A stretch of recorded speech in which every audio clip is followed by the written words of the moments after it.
Cheers mga pare. Welcome to Pagbilao.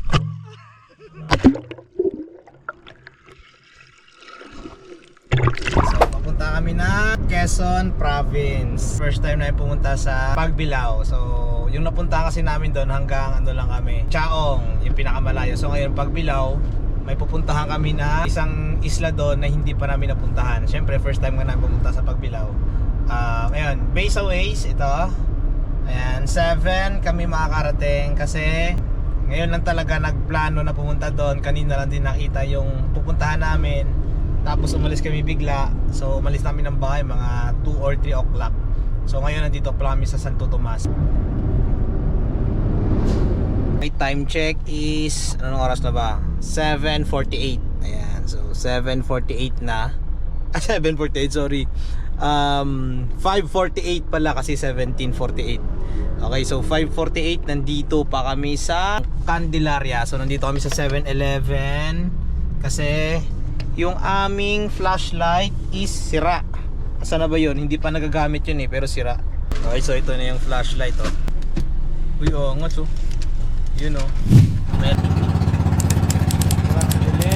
wala kang makita. Ayan, kakarating lang namin, so kailangan namin maglagay ng tent. Ayan. So madilim,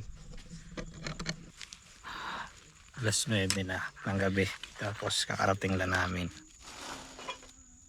So mag-iihaw pa kami, tapos maglagay kami ng tent kasi magte-tent lang kami, pero may mga room sila dito. Ayan.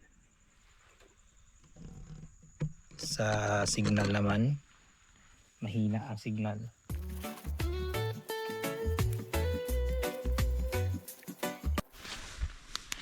Ilaw ako. Ayan, ito yung tent namin. Pangalawang beses pa lang ito yung ginamit. Ayan yung loob. Ayan. Ayan siya. Ganyan siya kalaki. Grabe, madilim. Pero tahimik. Ayan, meron tayong inihaw na tilapia. Ayan, so ito na yung dagat Uy, naku. Ang linaw guys.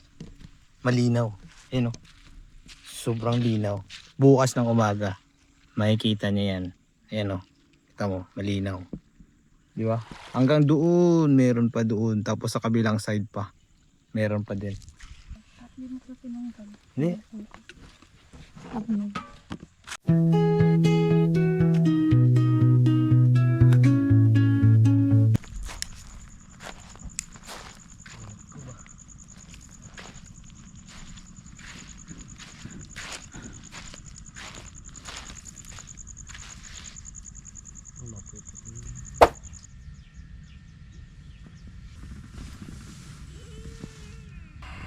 Six 24 na.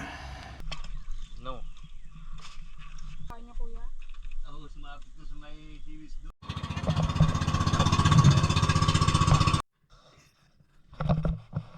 Series doon. Wala nga na dito yan. Walang jellyfish. Yes! Why ka why?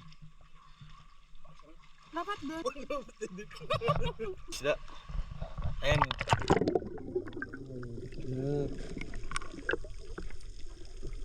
Ito tayo ngayon sa sandbar. Medyo pa-high tide siya.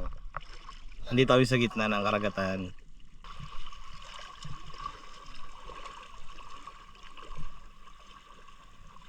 Mga Sir Urchin. Saan?